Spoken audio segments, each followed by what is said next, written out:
हमारी में जो है लोगों के पास प्रॉपर तरीके से दवाइयां उपलब्ध नहीं हो पा रही हैं, लोगों के पास जो ऑक्सीजन की जो किल्लत है पिछले कई महीनों से सामने आ रही है।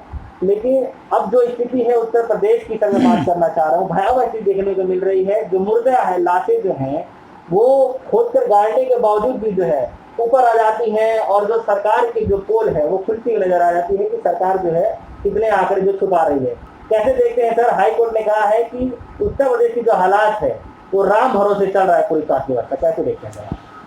पहले तो आपका बहुत बहुत धन्यवाद, क्योंकि लगभग 1 महीने बाद आप और हम लोग मिल रहे हैं।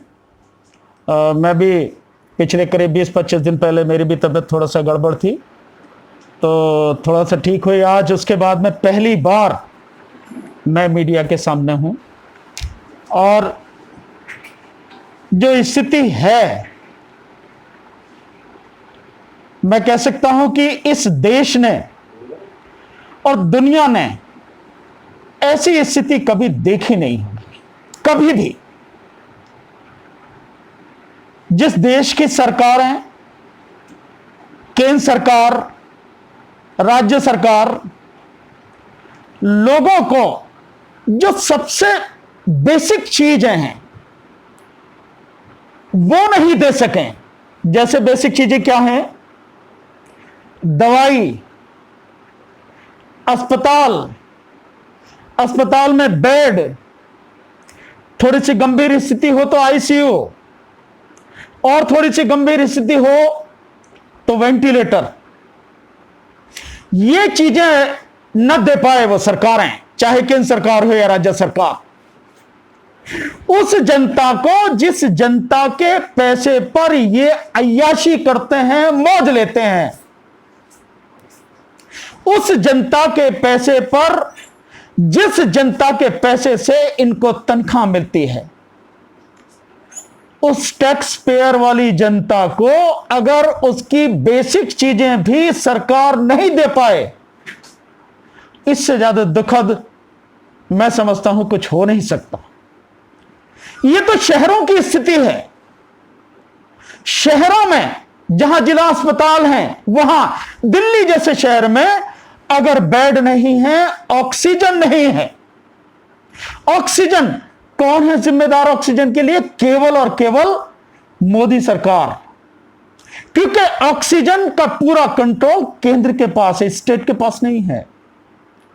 तो केंद्र के पास ऑक्सीजन का पूरा कंट्रोल होने के बाद, और दुनिया में सबसे ज्यादा ऑक्सीजन का उत्पादन करने वाला देश भारत होकर भी, अगर उसके लोग, उसके नागरिक ऑक्सीजन के बिना मर जाएं, और तड़प तड़प कर मर जाएं, 3 व्हीलर में मर जाएं, गाड़ी में मर जाएं, अस्पताल की चौखट पर मर जाएं, मैं समझता हूं इससे ज्यादा इस देश के लिए दुर्भाग्यपूर्ण और दुखद कोई घटना हो नहीं सकती। ये इन सरकारों की स्थिति है। रही बात आपने जो कही है लाशों की, तो मैं भी ये देखकर, और मैं नहीं पूरी दुनिया ये देखकर वाकई में हैरान है कि लाशों की कितनी बड़ी संख्या है जिसे नदियों के किनारे रेत में दफन किया गया है। मैं रात ही देख रहा था, तो एक आप देखिए न्यूज जो है, एक दैनिक भास्कर के जो संवाददाता हैं, उन्होंने बिजनौर से लेकर बिहार तक, बक्सर तक, पूरी करीब शायद यूपी के ही 27 जिले हैं गंगा के किनारे, और वहां से लेकर पूरा जो उन्होंने किया है, जिसमें बिजनौर है, आपका कानपुर है, उन्नाव है, आपका जो है सारे ये जो इलाके हैं, उन सब में देखा 1140 किलोमीटर चल के और 2000 लाशें नदी में तैरती हुई पाई गई। 2000 लाशें, आप समझ सकते हैं कितनी भयानक स्थिति है। 4 लाशें भी आ जाएं तो लोगों के रोंगटे खड़े हो जाते हैं। 2000 लाशें जिन्हें कुत्ते खा रहे हैं, जिन्हें कौवे खा रहे हैं। इसके अलावा जो मैंने वीडियोस देखी हैं, बिल्कुल लोगों ने वहां मौके पर जाकर दिखाई हैं। इलाहाबाद, प्रयागराज, इतना बढ़िया शहर जिसको कहा जाता है, देवताओं की नगरी जिसे कहा जाता है, संगम, उसमें 4000 से ज्यादा लाशें गंगा के किनारे रेत में गड़ी हुई हैं। 4000! आप समझ सकते हैं क्या स्थिति है। सरकार कहती है कि एक उत्तर प्रदेश सरकार के जो आंकड़े आते हैं कि साहब इतने हजार संक्रमित हैं और मरने वालों की संख्या 300 के आसपास, प्लस माइनस 10 20 50 इतने, बस 300 मैक्सिमम, 350 भी शायद कभी नहीं दिखाई गई है। लेकिन हकीकत यह है कि जिस तरह से चुनाव के बाद गांव में फैला है यह कोरोना, और विशेषकर जो बताया गया कि कानपुर है, उन्नाव है, आपके उधर के जितने भी जिले हैं पूर्व उत्तर प्रदेश के, उनमें जिस तरह से फैला है, चाहे गाजीपुर हो या कोई भी हो, जौनपुर हो, जिस तरह से फैला है, और इधर आपका मेरठ है, बिजनौर है, उसके हिसाब से आप लगाएं मौतें कितनी हो रही हैं। एक एक गांव में 20-20 30-30 मौतें हो रही हैं। कल ही एक आंकड़ा था, एक दिखा रहे थे कि एक गांव में 30 दिन में, एक महीने में 31 मौतें हुई हैं।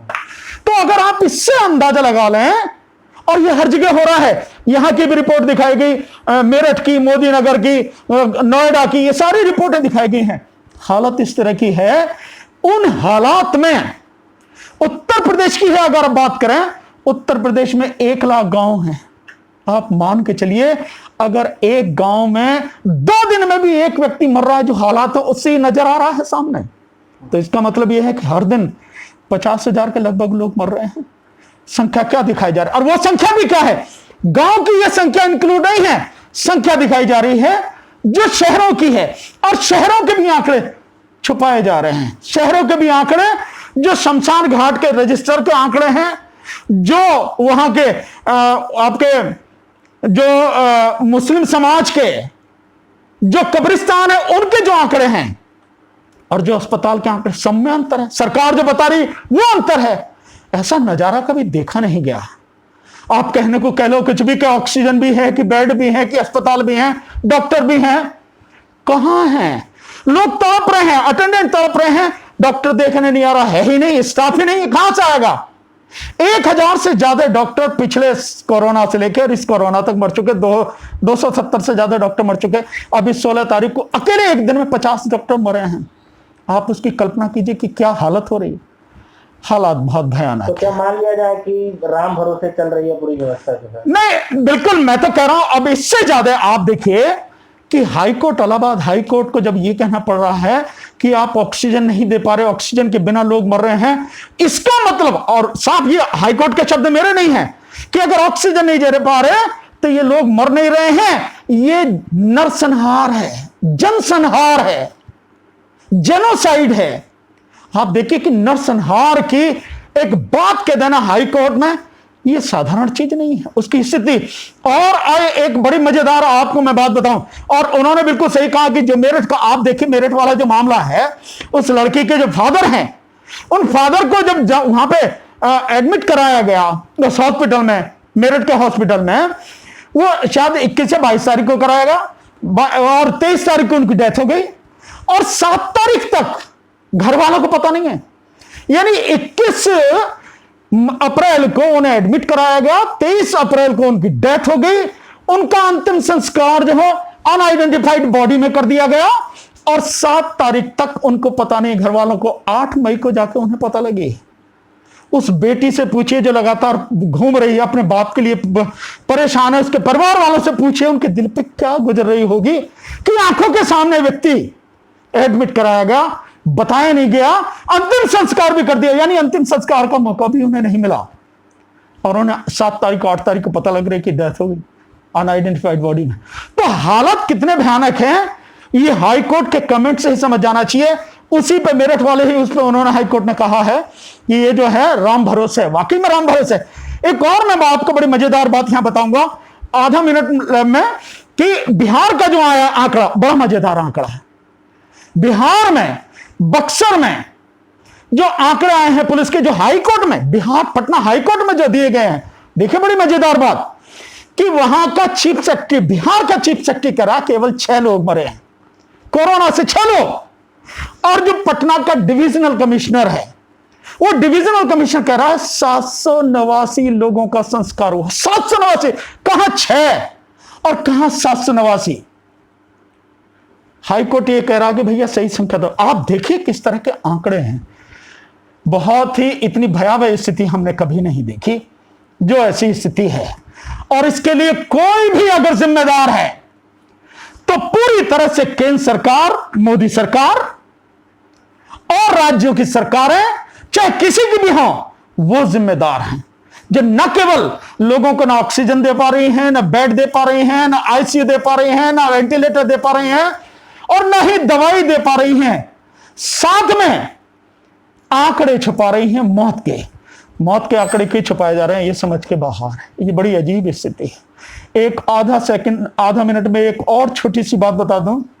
गुजरात का आंकड़ा जो आया है, दैनिक भास्कर का ही शायद एक संबंधित न्यूज़पेपर है, दिव्य भास्कर, उसने कहा कि 1 मार्च से लेकर 10 मई तक 71 दिनों में 1,23,000 से ज्यादा डेथ सर्टिफिकेट इश्यू हुए हैं, और सरकार कितने बता रही है? 4,218। मतलब अजीब स्थिति है, रोंगटे खड़े करने वाली। क्यों हो रहा है बहुत, लेकिन इसके लिए सारी सरकारें, ये राजनीतिक नेता, ये जिम्मेदार है।